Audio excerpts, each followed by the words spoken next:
Page 60. We have two pieces here. I'm going to do them both in this video. One is called going up and one is called going down. It has to do with a hand contraction.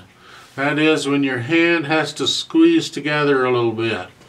I will remind you, if you are struggling and you're getting a little discouraged because things aren't happening, go back and start at the beginning of the book and go through it again. Sometimes it takes multiple times to get it, okay? It's fine, it's okay. Don't get discouraged and just quit. So I can't do this. Yes, you can. Go back and do it again. Anyway, assuming you're ready to go on, there's nothing really new here except a contraction, and let me explain that a little bit. At the beginning, right hand, you're starting out in C position, right? And you play that first measure. Okay. Now when you go to play the second measure, even though you could play it with the second finger, right? Same, not a problem. We're practicing this contraction thing, so you're only going to use the 1, 2, 3 fingers in this. Let the other fingers take a nap or something. You don't need them here. So you play the first measure, then you're going to move the thumb in a little bit. You're going to contract your hand just a little bit. Each time you're going to do that. And it's a pattern.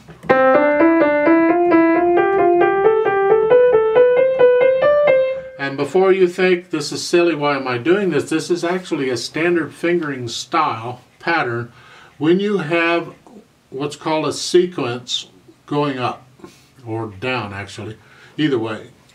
A sequence is a group of notes that repeats on usually different steps, different notes.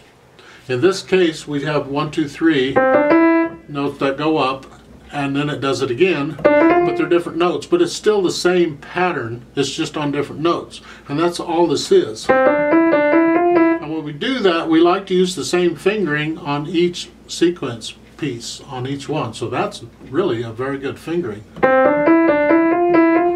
Get good at it, all right? There's one of many that are used in piano playing, and I suggest you get good at this. Now, in the left hand, you're starting out, again, we're just using 3, 2, 3, 3, 2, 1, third finger. The second measure, you're bringing your hand a little in a little bit, so you can still use the third.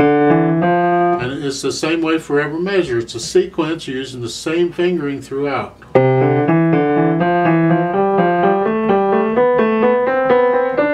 I kind of rock my wrist when I do. I get into the flow and the rhythm of it. It's fun and comfortable once you get used to it. I recommend you get used to it. All right, take some time.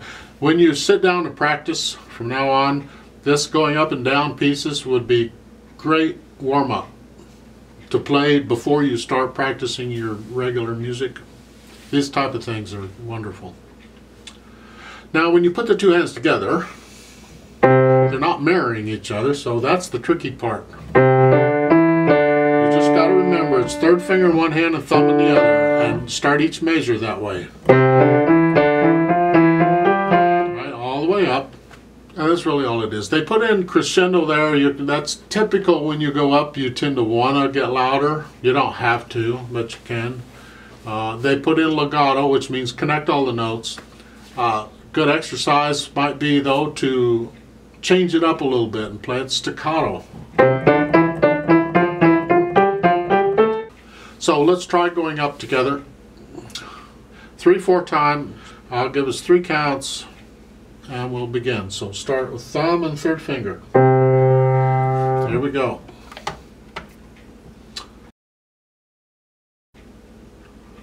1, ready, go.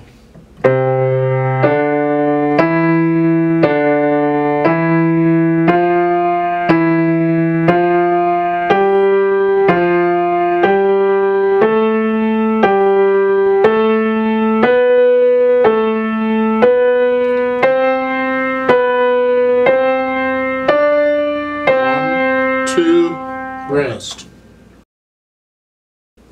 Now going down is like going up, so we're going the other direction. Duh. I don't have anything more to point out except the sequence the same fingers, but they're different order. You're starting the first beat of each measure in the right hand, start with the third finger, which is the fingering you use for the left hand on going up. And then in going down, the left hand starts with the thumb,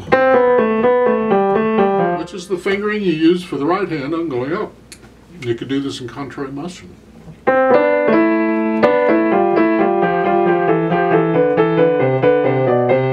Otherwise, there's just not a lot to say. They put an RIT at the end of this. They didn't on going up. I don't know what the problem is. Maybe it's because they sort of want you to play both of these together, or you could. You don't have to stop like that. However, got to think of something to say, so I'll point out one minor little detail in how this is printed.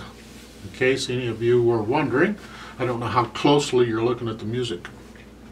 If you go very far in music, you're going to learn to look really close. But in going down, or going up same way, going down has a decrescendo, has a long arrow. Going up has a crescendo, has a long arrow, the other direction. But when you get to the end of the first line, the arrow doesn't come to a point. It doesn't finish. That means it continues on to the next line. This is how they do it. So that long arrow is actually both lines together. If they could take both lines and stream them out in one long line, that arrow would be one long arrow. Same thing with going up. You know the going up continues because in the second line the arrow doesn't start at a point. It starts with the lines apart. And that says this is a continuation of what was before. The arrow started fresh on the second line. Well, on going up, for example, you're getting louder. So you would finish the first line, I don't know how loud, fairly louder than medium loud. But then on the second line, if the arrow started at a point and you started over, you'd come way back down again. Right? Doesn't tell you to, it's just something we do in music. Now on these crescendo and decrescendos, we'll start them at the appropriate level we need to get where we need to go. If I'm already loud, I'm not going to start the next arrow loud, right now. But it isn't. It's one long arrow, so you just continue to get louder throughout the whole thing. And you have to plan it out. This arrow lasts like, what, 7 measures or so, 6 measures? So you're already medium loud, so you got 6 measures to go to probably very loud, and that's not much. So there's not going to be a lot of difference between each measure, but somewhere in there, say the first measure of the second line, you've increased it up to loud, and then just very slow increase up to very loud at the end. When you're going down, you're starting loud, and you're going to start decreasing it, plan it so that you're at, they probably want you to be medium loud at the end. I'm going to suggest you go down to soft, since it's the end of the piece. You go all the way down to there. But you have to plan it out. That's part of the practicing part. It's part of the control of playing music. The listener doesn't know you've calculated all this and worked all this out. All they know is they like what they're hearing. We are so devious, us musicians, I'll tell you what.